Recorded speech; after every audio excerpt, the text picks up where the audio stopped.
Hello and welcome. This is the Insurance Pro Blog Podcast. I am Brandon Roberts.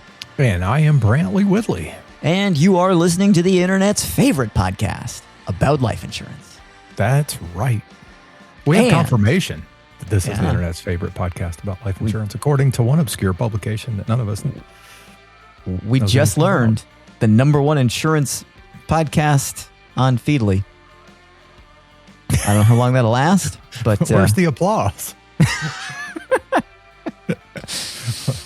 Well, confession, neither of us knows what Feedly is. No. But evidently we're number one.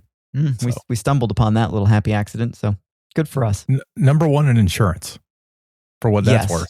Yeah. I'm guessing it's not a deep field, but... of the two podcasts in that category, we're alphabetically first. The bumps you right up to the top. Oh boy. So we're going to talk about everyone's favorite subject as it relates to whole life insurance today. This is an Insurance Pro Blog classic right here. Yeah. We are so classic. We haven't updated it in like 10 years. So bringing out the big guns. That's more like 5, but yeah. Oh, okay. Yeah. Whole life dividend analysis. Yeah. At 5, 10, you get to the ages you and I are at, and that's a rounding error. The difference between 5 and 10. So I do that every day. I'm like, that was like 5 years ago. Then I look something, for some confirmation and discover it was 13 years ago. Yep. Oh, okay. Yep. A little longer than I thought. Mm-hmm. So dividend analysis, what does that mean? So many, many, many years ago, way more than 5, way more than 10, I would say, you and I put together the very first analysis that looked at the rate of change of dividend scales for major mutual and mutual-ish insurance companies that were heavily engaged in the marketing of whole life insurance. Yes, particularly participating whole life insurance. Dividend paying whole life insurance. Yep. The whole idea here was, look, you can't take the dividend scale published at Guardian and compare it to the dividend scale published at Northwestern Mutual and make any meaningful inference from that because they're not the same thing. So that's not it's pointless to look at that in relationship from company to company. But what you could do is you could look at how the dividend changes over time, and you might be able to make inferences from that from the standpoint of, well, there's a couple of things that we can say. We can say that the trend is up or down or flat, or we could say there's a lot more volatility or a lot less volatility in the dividend scale from this company to that company if we do that sort of analysis. Yeah, that second one is more of what I think about. I always look, whenever we've done this in the past, my basic function in looking at it is always, is there any anomaly? Is there any one carrier that stands out that seems to have lost a thread here?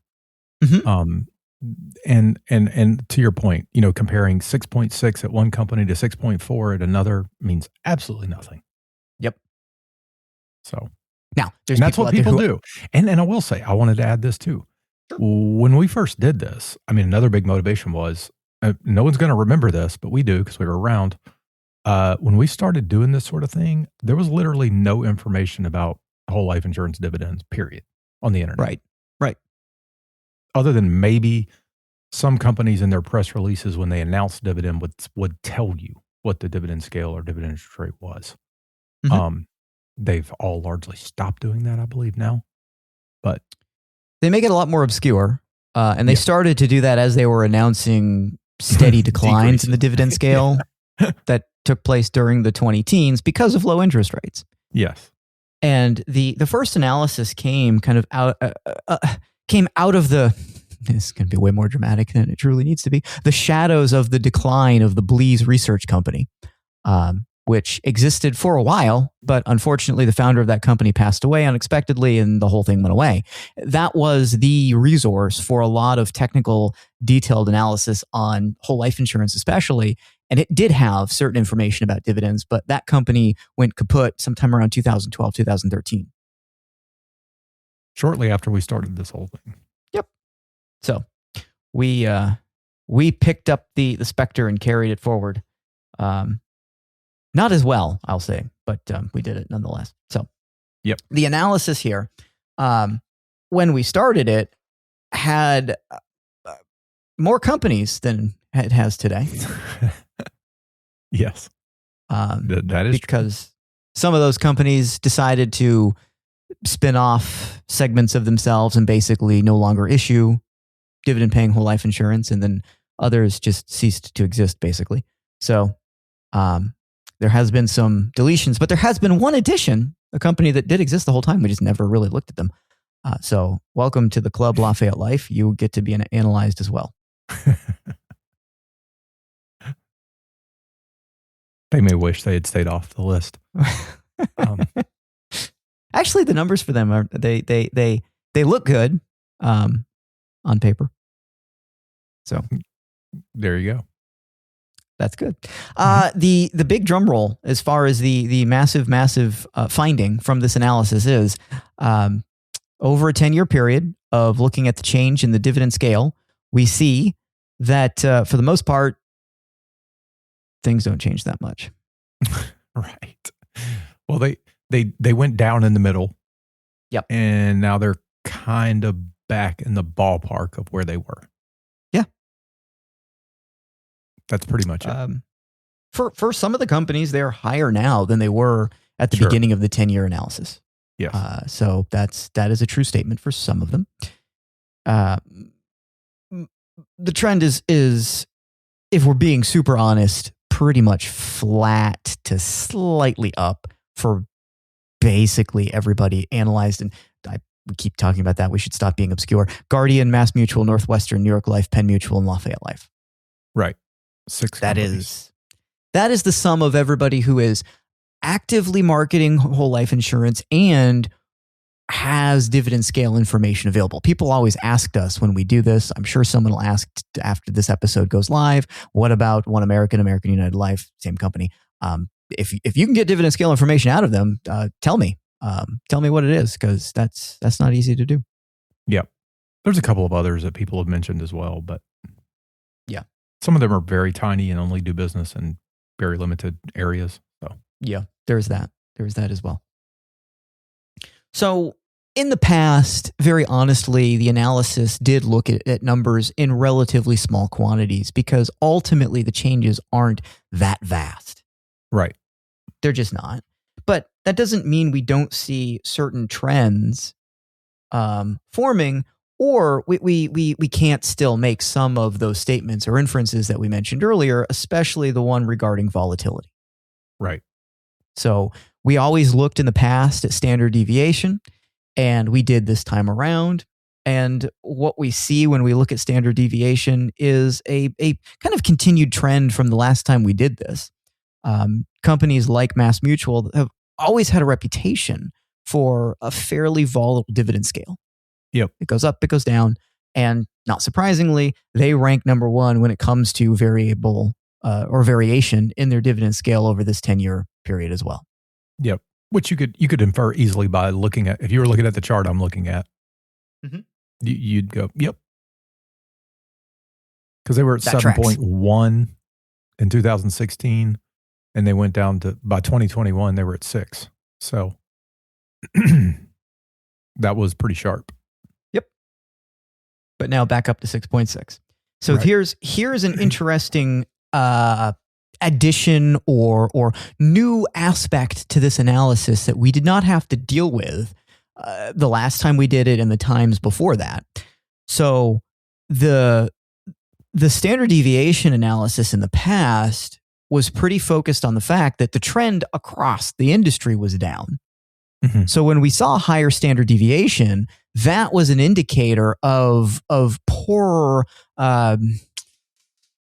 performance, perhaps, but just maintenance of the dividend scale. Right. Because when the trend is down, a higher standard deviation would suggest that it's down more. Mm-hmm. Now we have down and up.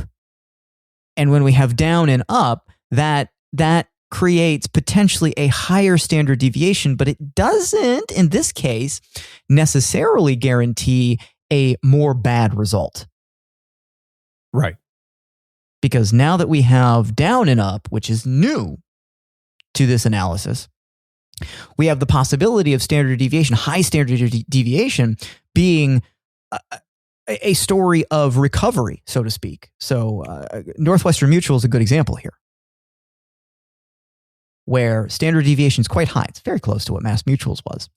Mm-hmm. But they had a very, very, very low kind of bottoming out of their dividend scale, and now a reasonably good resurgence back.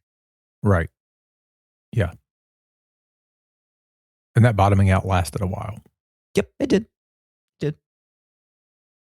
But their dividend scale is now considerably higher than where it sat. And there were a number of years where Northwestern Mutual was kind of a noteworthy, things are not going well.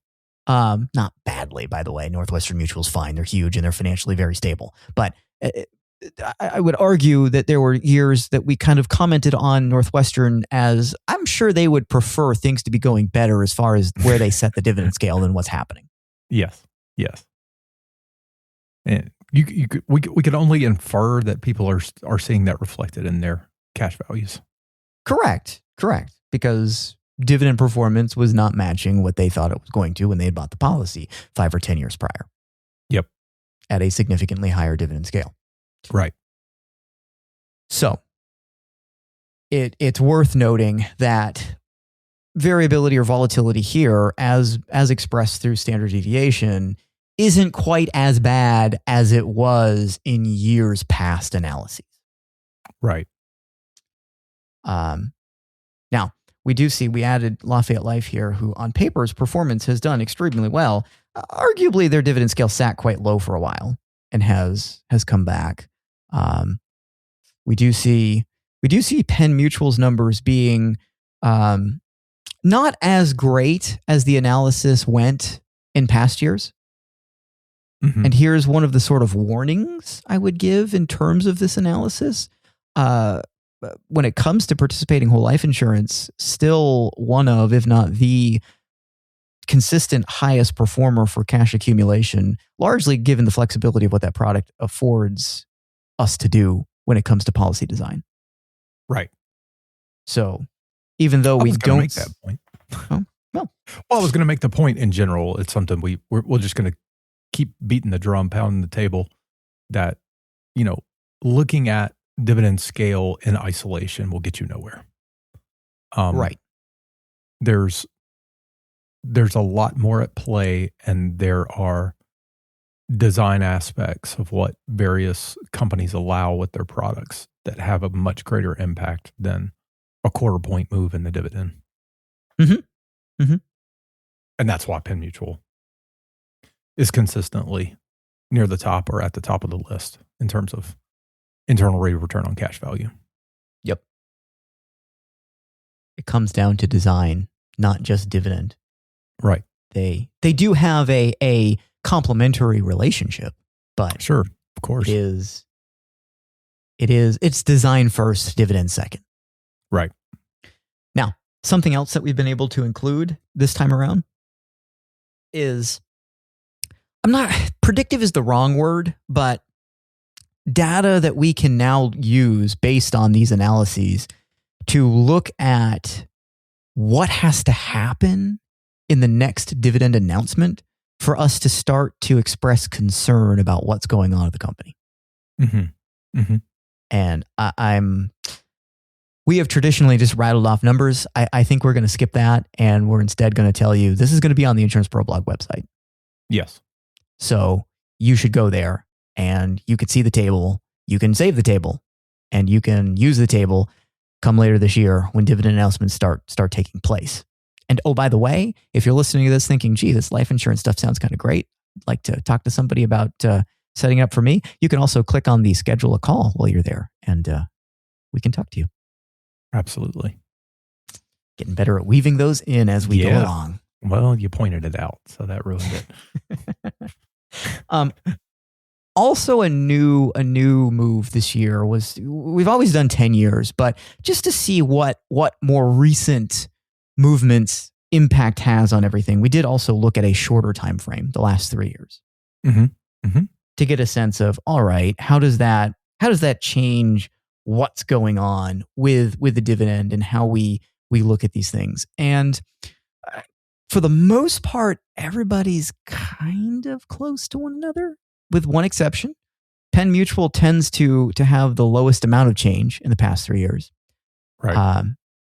Would argue 3 years from the trough. Yeah.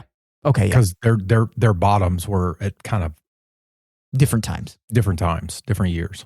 That's a very fair statement. So there's a number of them on this list that are seemingly having better improvements in their dividend scale, but those improvements were starting to take shape prior to this 3-year period. Right. Whereas a company like Penn Mutual kind of reached their bottom within that time frame. Right. So it differs in that sense. In fact, if we look at the trough data, a company like Northwestern hit that in 2018. So they were on the recovery trend within this 3-year time frame.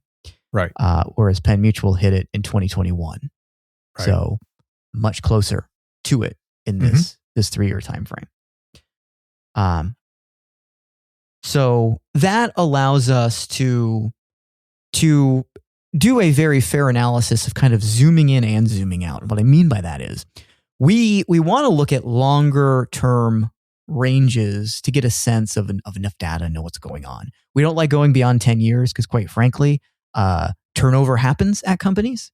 And so if we look at the 20 or 30-year result, there's a really good chance there's a lot of people who are making very serious decisions about investment activity at the company who have long since left the company. Right. At the start point of that analysis. So we don't generally go back any longer products than were 10. so different back then too. Yep. I mean, there's just and times were different. Yeah, I was going to say, and times were way different. So you go back 30 years. I mean, now we're getting in the ballpark of what I started in the industry.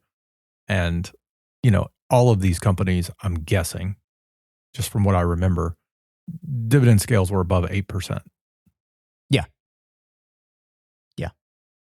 So very go back world. to the land of talk to the hand and as if.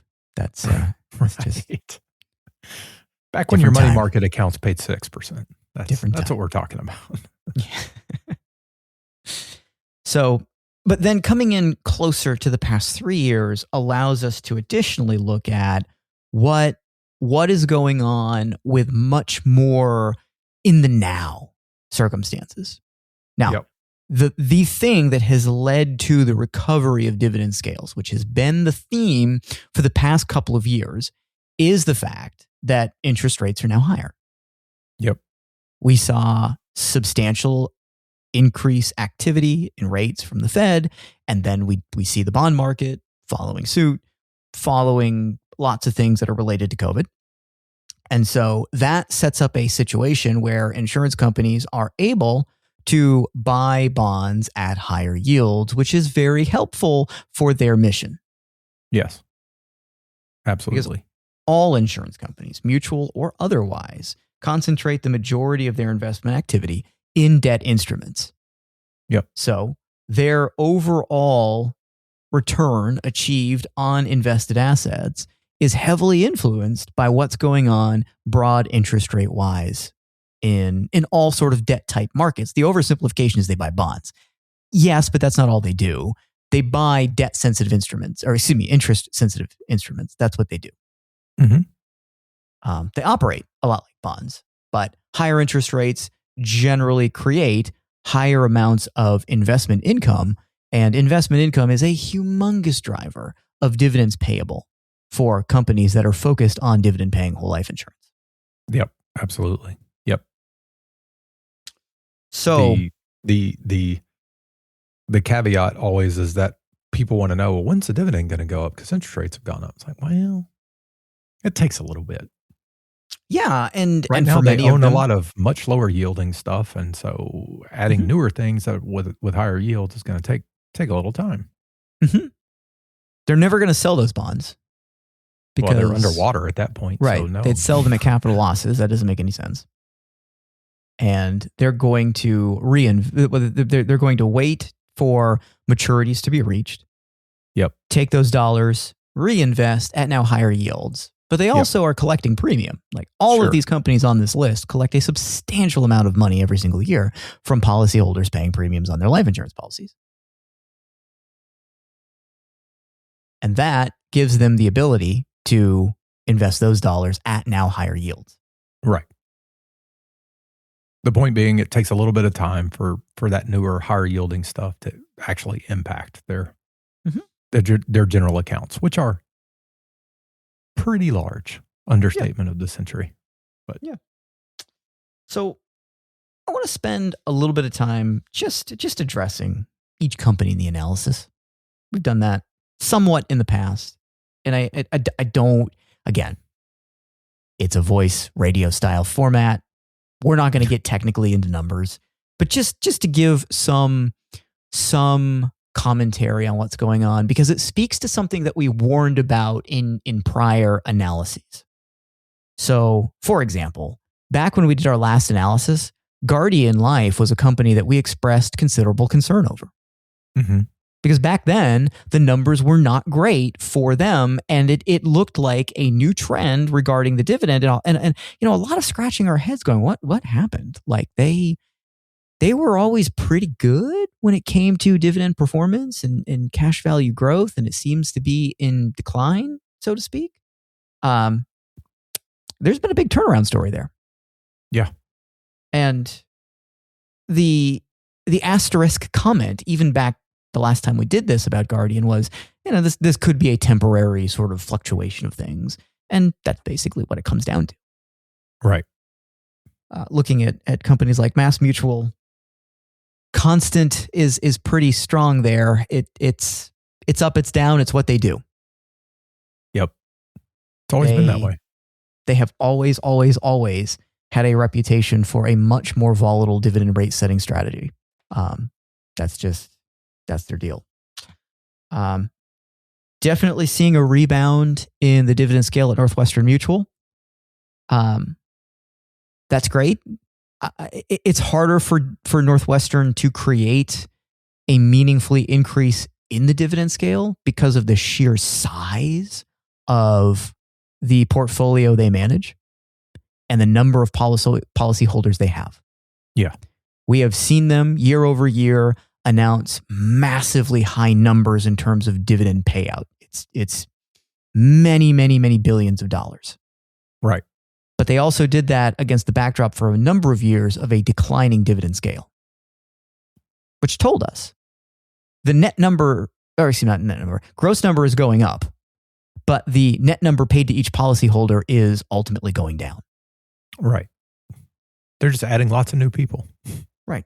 Now, that's where that sits as far as the trend right now. No, not necessarily. They are kind of pulling out of that.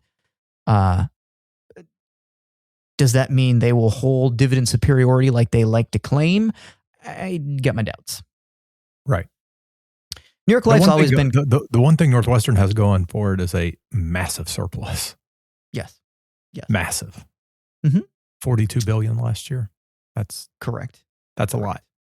But again, when we talk about these things in just absolute dollars, that sounds huge, but relative to their entire asset portfolio, or their general account, not the highest relative surplus position of all these companies.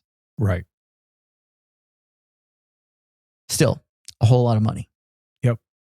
And that's good. New York Life has always kind of been a head scratcher.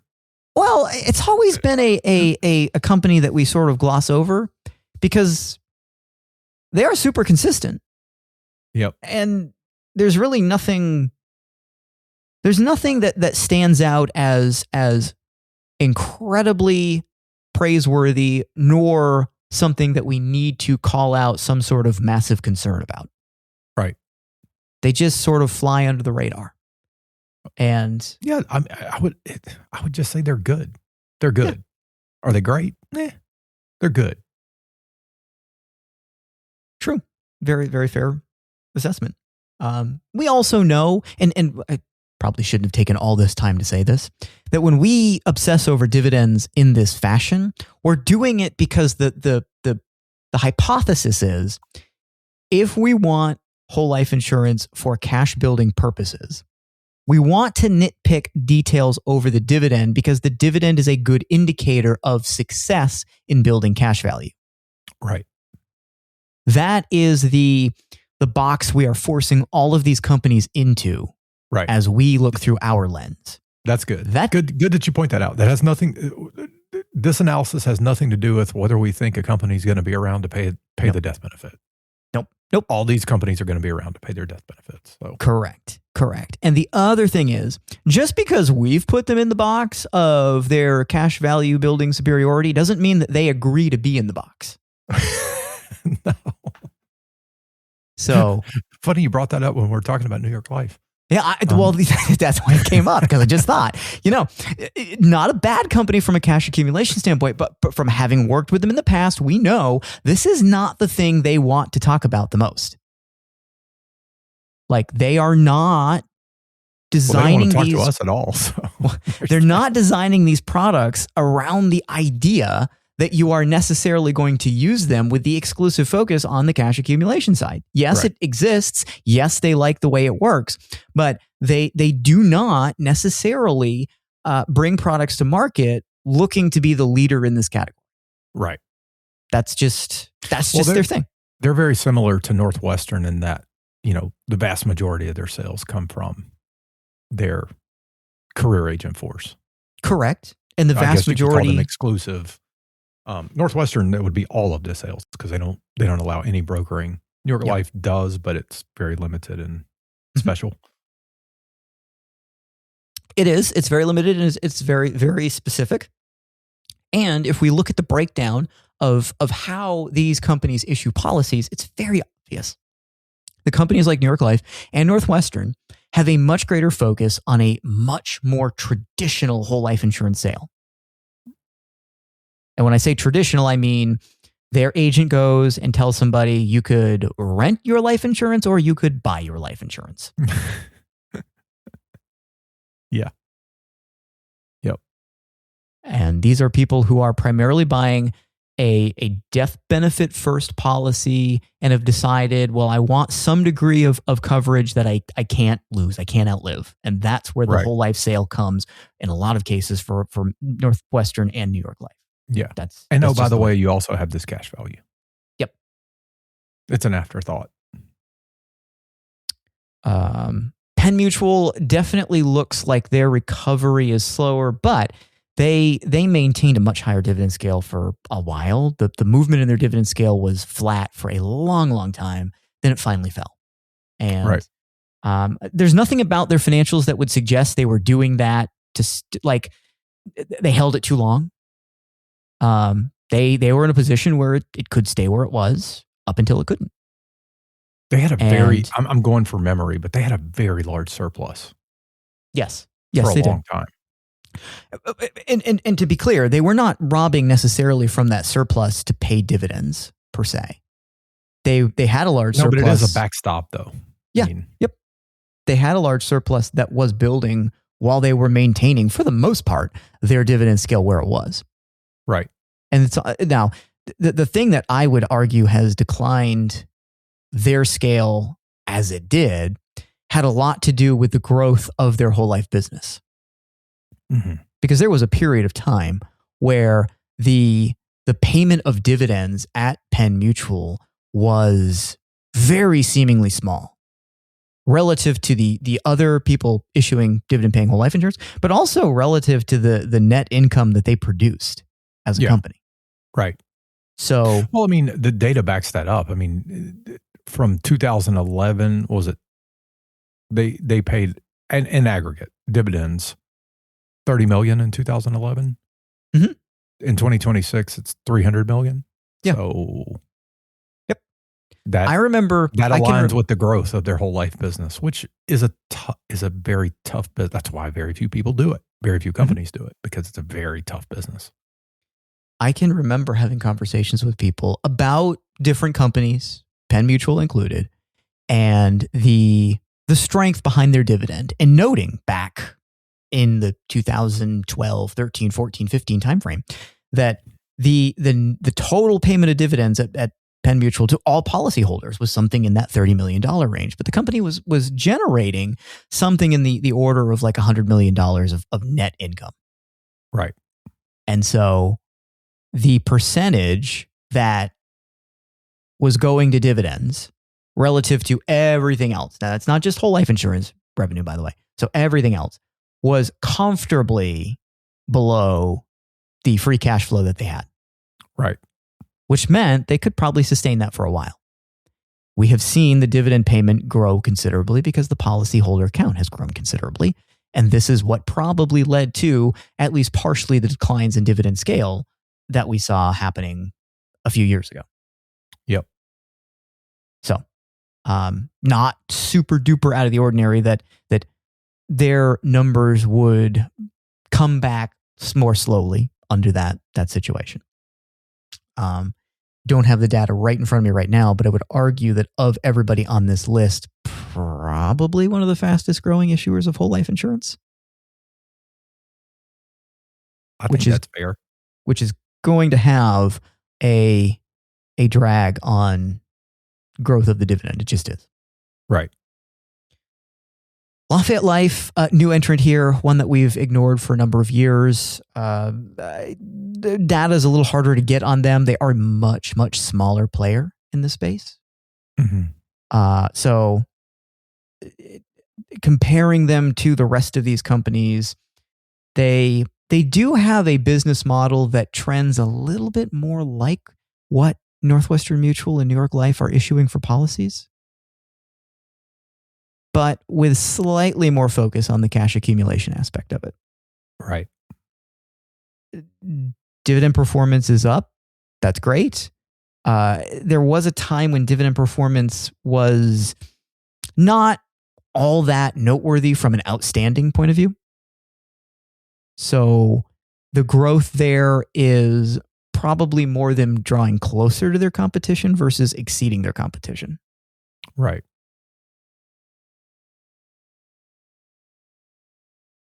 And they're actually a subsidiary of Western Southern, right? They are now, yes. Yeah. Which is a much bigger company. Mm-hmm. And one of the reasons they hold the higher ratings that they do as a company, if they were all on their own, probably wouldn't hold those ratings just based on sheer size. It's ratings companies can be a little punitive to smaller companies. But once they are part of a larger organization, they do pick up considerable credit from a ratings methodology point of view. So we are, at this point, positive outlook on dividend scale activity because of interest rates. Yep. We don't see a lot going on that causes huge concern. We do now have, though, a sort of line in the sand where we would start to worry about a specific company if they announced a decline and that decline fell beyond a certain range. And again, you can see that at theinsuranceproblog.com. This page will exist. With all the tables. Yeah, all the tables. We're crunching numbers every day for you. So you can see what's going on in the world of insurance. These new computer boxes are awesome. They process lots of data and numbers. They do. Very helpful. They do. We do what we do. To reiterate, this is one data point amongst several that we have to consider anytime we're choosing to buy life insurance. And for us, there is a very narrow focus on cash buildup maximization.